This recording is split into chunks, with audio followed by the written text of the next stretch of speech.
তো এখন দেখো ম্যাথ ম্যাথ তো এখানে কি তোমার প্রথমে দেখো ইনভেন্টরি। ইনভেন্টরি তো মানে জানো যে যেটা হলো যে পণ্যটা আমরা কি মজুত করে রাখি।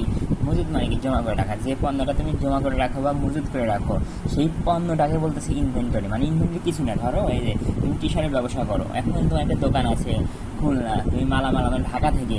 এখন তুমি ঢাকা থেকে মালামাল আনো, এনে তোমার খুলনায় দোকান আছে ওখানে বিক্রি করো। এখন কথা হলো তাহলে তুমি 5 পিস নিয়ে আসলা, এনে বিক্রি করা শুরু করলে একদিনের ভিতরেই বিক্রি করা শেষ। তুমি কি আবার ঢাকা যাবা? এরকম না, তুমি এখানে কি করবা, বেশি করে মাল আনবা, বেশি করে মাল আনবা। এখন কথা দেখো দোকান তো ছোটো, এত বেশি করে মাল রেখে তো এনে তো আর দোকানে রাখা যাবে না, অনেক আইটেমের মাল। তা কি করবা, এক্সট্রা একটা রুম থাকবে তোমার, ওই রুমটাকে বলবো আমরা স্টোর রুম। হ্যাঁ, তুমি কি করবা, বেশি করে মালামাল আনবা। ধরো যে কালো কালার টি শার্ট 100টা আনলা, 100টা আনার পরে 5টা তোমার দোকানে রাখলা আর 95টা রেখে দিলে তোমার স্টোর রুমে। তো এই যে স্টোর রুমে যে প্রোডাক্টগুলো তুমি জমা করে রাখলা বা মজুত রাখলা, হ্যাঁ, পরবর্তীতে বিক্রি করার জন্য, সেই মজুত করা পণ্যটাকে আমরা বলতেছি ইনভেন্টরি। তাহলে ইনভেন্টরি কিছু না, এক ধরনের প্রোডাক্ট, যে প্রোডাক্টকে আমরা কী করি, ওই মজুত করে রাখি, মানে জমা করে রাখি স্টোর রুমে, বুঝছো? এটা ইনভেন্টরি। এখন দেখো বিভিন্ন ধরনের কস্ট, মানে কস্ট মানে কি খরচ, তাই না? একটা হলো কি হ্যান্ডেলিং কস্ট অথবা carrying cost, ordering cost, set up cost, parcelling cost. এই চারটে একটু বোঝার চেষ্টা করে। দেখো হ্যান্ডেলিং কস্ট, বুঝে দেখো তুমি স্টোরুমে রাখবা, এখন স্টোরুমে কি মানুষ এনে রাখতে দিবে? তো অবশ্যই তোমার কী করতে হবে, রুমটা ভাড়া নিতে হবে। একটা রুম ভাড়া নিলা, তাহলে কি তুমি মালামাল রাখার জন্য রুম ভাড়া নিলা, তাহলে রুম ভাড়া দিতে হবে। আবার দেখো তুমি তো কারেন্ট খরচ করবে না, রুমের ভিতরে লাইট টাইট না দেবে, তুমি চলাচল করবা কেমনে?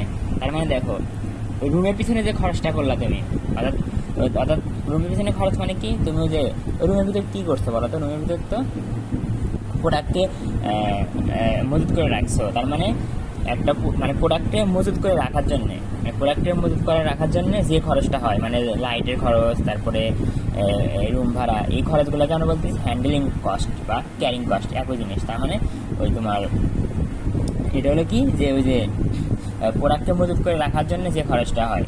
অর্ডারিং কস্ট, অর্ডার মানে কি, আমরা বলি না অর্ডার দাও, ধরো তুমি যে অর্ডার দিবা, এখন অর্ডার কেমনে দিবা? তুমি ঢাকায় অর্ডার দিবা, তখন কী করবা, ওই ফ্যাক্টরির যে লোক আছে তাদের সাথে কথা বলবা ফোন দিয়ে, যে ভাই আমার এত পিস লাগবে, কালার ঠিক আছে কিনা, কালার উঠবে কিনা, এরকম ফোনে কথা বলবা। ফোনে কি এমনি এমনি কথা বলা যায় না, ফোনে কথা বলার সময় কি টাকা কাটে না? এর তার মানে কি, যে অর্ডার দেওয়ার জন্যই তো তুমি কথা বলতেছো আর তোমার খরচ হচ্ছে। তারপর দেখো তুমি একটু দুই একবার চেক করবে না, তুমি ঢাকা গেলা, কারণ গাড়ি ভাড়া লাগলো। অথবা দেখো তুমি মানে ধরো অর্ডার দিলা যে 5 পিস কালো টি শার্ট, 7 পিস লাল টি শার্ট, তখন কি ওই লেখা কোনটা কয় পিস ওগুলো কি একটা কাগজে লিখে দিবা না? কাগজটা কিনতে তো খরচ হয়, তাই না? তার মানে এই যে অর্ডার দেওয়ার জন্য যে খরচটা, মানে অর্ডার দেওয়ার জন্য যে খরচ, তাকে বলতেছি আমরা অর্ডারিং কস্ট। অর্ডার দেওয়ার জন্য খরচ বলতে কি, ওই যে কাগজ কিনলা ওইটা, কাগজ কিনলা, ফোনে কথা বললা, ওগুলোর জন্য যে খরচটা আর কি।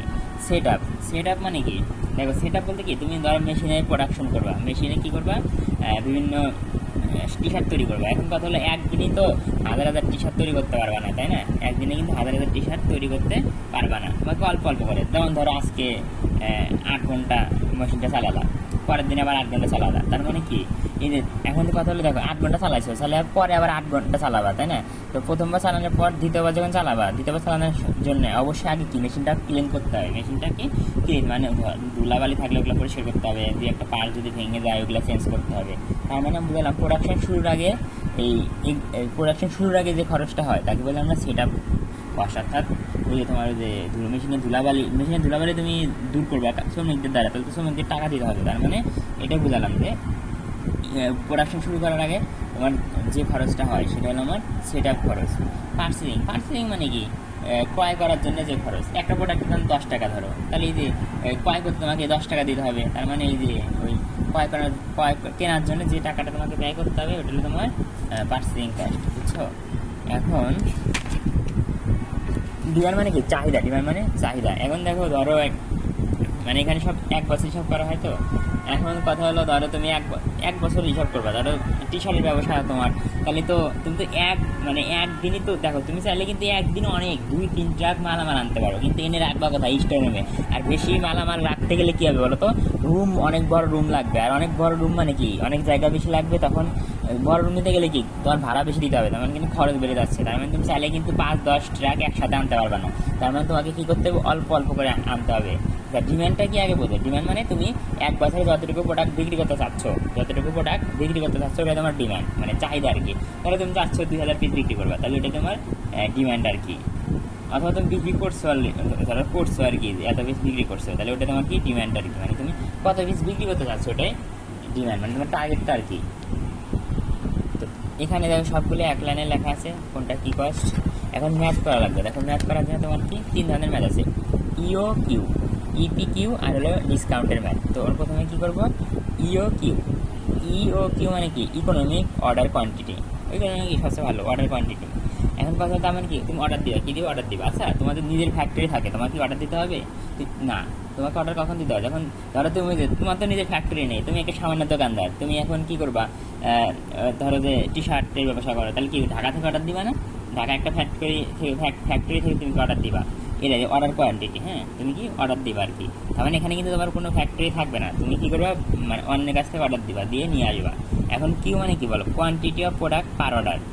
এখন দেখো আমি যেটা বলি, তোমার তো মনে করো যে তুমি যদি এখন কথা হলো, তুমি ধরো তোমার 1 বছরে কতটুকু লাগবে, 1 বছরে ধরো তোমার মানে সব কিছু 1 বছর হিসেব করা হয়, ধরো তুমি 1 বছরে 500 পিস বিক্রি করতে চাচ্ছ টি শার্ট, তাহলে এটা আমার ডিমান্ড। এখন তুমি কি 500 পিস একসাথে আনতে পারবা না, কারণ বেশি আনলে কিন্তু তোমার কি হয় বলো তো, বেশি আনলে কিন্তু ওই যে স্টোর রুমের ভাড়া বেড়ে যাবে, তার মানে বেশি আনা যাবে না, তার মানে তোমাকে ভাগ ভাগ করে আনতে হবে। ধরো যে প্রথমে 1000 আনলা, তারপর 1000 আনলা, সবসময় কিন্তু সমান করে আনবা, এটা হলো এই অঙ্কের নিয়ম।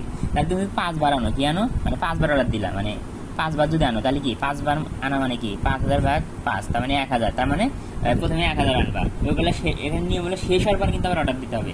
1000 আনছিলা, 1000 বিক্রি করা শেষ, বিক্রি করার পর পরবর্তী 1000 তুমি অর্ডার দিয়ে নিয়ে আসবা। তার মানে বুঝালাম যে দেখো তুমি চাইলে কিন্তু যত ইচ্ছে তত অর্ডার দিতে পারো না, তুমি বেশি অর্ডার দিতে যাও তাহলে কী হবে, তোমার কিন্তু ওই যে খরচ, ওই স্টোর রুমের খরচটা বেড়ে যাবে। তার মানে আবার যদি বেশি কম করে দেখো এখানে কিন্তু 1000 পিস করে অর্ডার দিচ্ছ, ভালো কথা। এখন তুমি যদি চাও না আমি 500 পিস করে দিব, কি দিব 500 পিস করে অর্ডার দিব, তাহলে 500 পিস যদি অর্ডার দিতে চাও, তাই না, তাহলে কি বলো তো, তাহলে কিন্তু 10 বার অর্ডার দিতে হবে। 10 বার অর্ডার দিলে কি, তার মানে দেখো 1 বার অর্ডার দিতে ধরো 5 টাকা খরচ হয়, তাহলে 10 বার অর্ডার দিতে 50 টাকা খরচ হবে। তার মানে আর বেশি বার অর্ডার দিতে যাও তাহলে কিন্তু আবার ওই যে অর্ডার দেওয়ার খরচ বেড়ে যাবে। তার মানে দুনিয়ার ঝামেলা, কম দিলেও ঝামেলা, বেশি দিলেও ঝামেলা।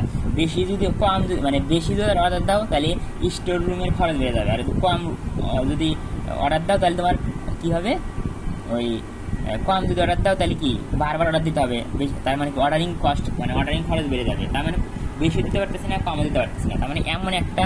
আচ্ছা তাহলে দেখো কিউ মানে কি বোঝালো, বোঝালো এরকম যে মানে একটা অর্ডারে তুমি কত পিস মাল অর্ডার দিবা, মানে একবারে অর্থাৎ তুমি এখানে কি দেখো 1000 পিস অর্ডার দিছো না, মানে তুমি একবারে কয় হাজার পিস মানে কত পিস মাল অর্ডার দিবা, মানে কত পিস প্রোডাক্ট অর্ডার দিবা, মানে একবারে আর কি 1000, হ্যাঁ এরকম।